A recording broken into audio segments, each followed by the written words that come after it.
ठंडी आई, गर्मी आई, दुख आया, सुख आया, मान आया, अपमान आया। अर्जुन, ये तो होता रहेगा, उनको सहन करो। अपने को झंझट प्रूफ बनाओ। धरती के कंकड़ पत्थर तुम हटा नहीं सकोगे, लेकिन अपने पैर में जूते पहन कर कंकड़ प्रूफ, पत्थर प्रूफ, कांटा प्रूफ अपने पैर बना लोगे। ऐसे ही हृदय में ज्ञान का कवच पहन लो तो जन्म मरण प्रूफ भी हो जाओगे। वास्तव में जन्म तुम्हारा नहीं होता, मरण भी तुम्हारा नहीं होता। जिनका जन्म और मरण होता है वो तुम नहीं हो, और जहां तुम हो वहां जन्म मरण की दाल नहीं गलती। जहां राग और द्वेष है वहां तुम नहीं हो, जहां तुम हो वहां राग द्वेष प्रवेश नहीं कर सकता। अपने अंतःकरण में गुरु ज्ञान, व्यास जी के ज्ञान का कवच धारण कर लो। बस तुम्हें भगवान बनाना नहीं है, दुनिया को बदलना नहीं है, भगवान के पास जाना नहीं है, भगवान को यहाँ बुलाना नहीं है।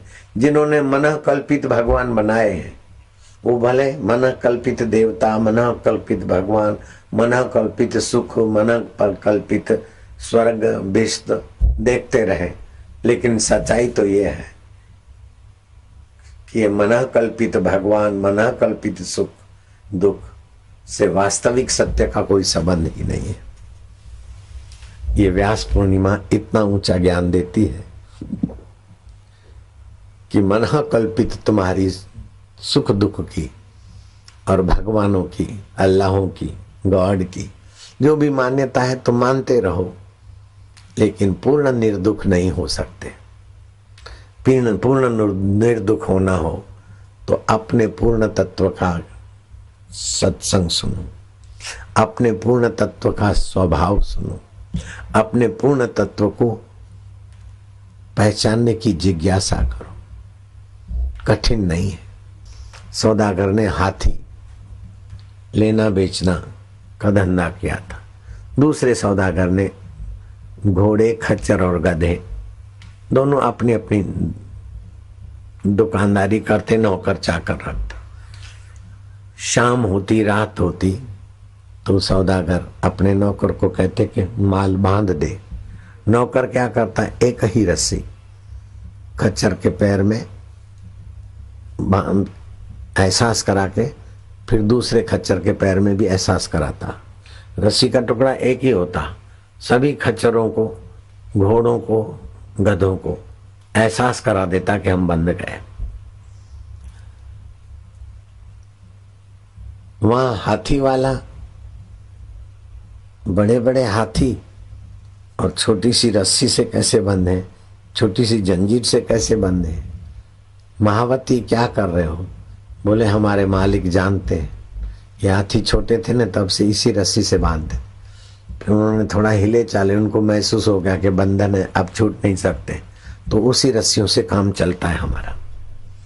नहीं तो इससे 10 गुनी ताकत वाली रस्सी ये तोड़ सकते हैं, लेकिन उनके मन में बैठ गया है कि अब हम बंधे हैं। और ये खच्चरों और घोड़ों को भी महसूस हो गया। एक नया मुलाजिम रखा था, उसको बोला माल को ले आओ। माल मना घोड़े, गधे, खच्चर। वो लकड़ियां मारते मारते टकारते टकारते चले ही नहीं, इधर से उधर, उधर से उधर, वहीं टोला।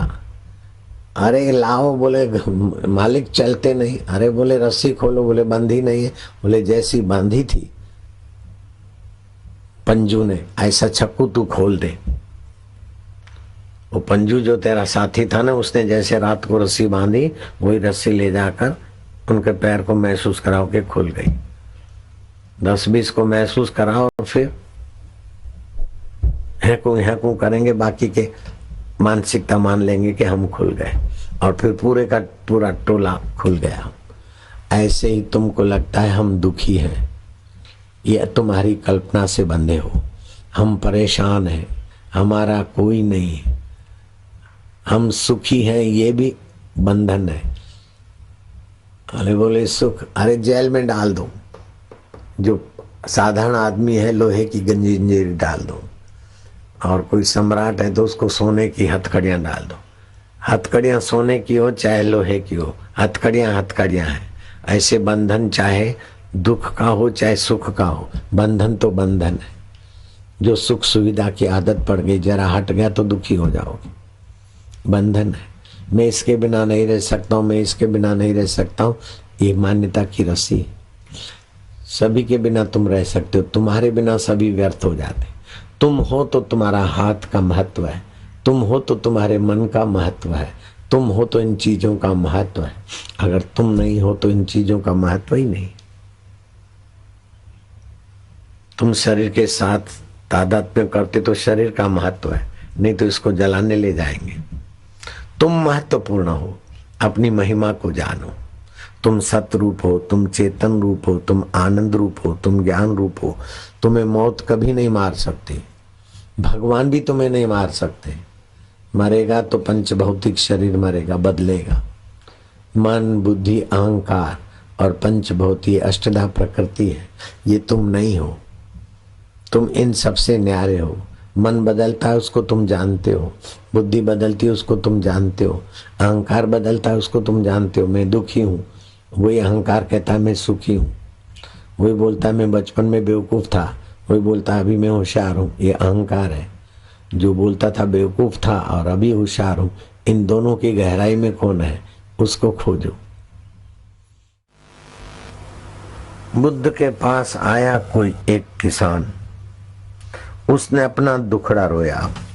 बेटे कहना नहीं मानते, बहुएं मन चली है, पत्नी सुना अनसुना कर देती, मौसम खराब रहता है, खेत में जितना डालो उतना कम, लौट के आने की उम्मीद से कम आता है, समाज में बड़ी बुराई बढ़ गई,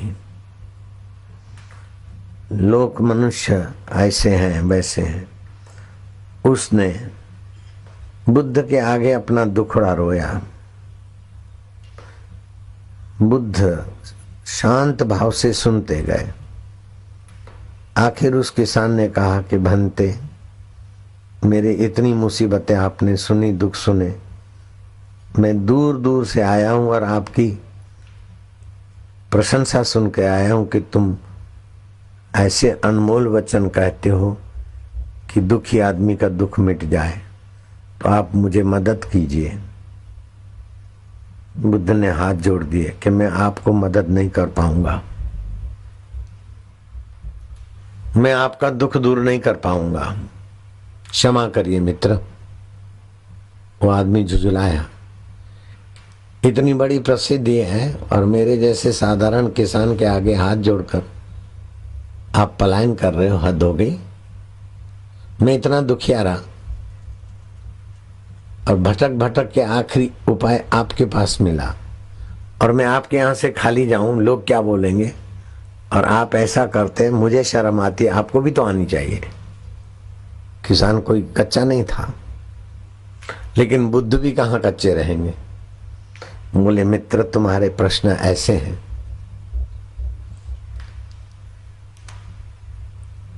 कि मैं तुम्हारे दुख दूर नहीं कर पाऊंगा। 83 तुम्हारे प्रश्न है, एक 84वां भी लगा दो कि मैं दुखी हूं, मैं परेशान हूं और दुनिया ऐसी। ये जो फरियाद है ना, वही कारण है। ये फरियाद करना तुम जब तक रखोगे तब तक मैं तुम्हें मदद नहीं कर सकूंगा। तुम केवल गुरु की शरण जाओ, गुरु का ज्ञान प्राप्त करो, बस कोई दुख टिकेगा ही नहीं। वरना तुम दुख पकड़ बैठोगे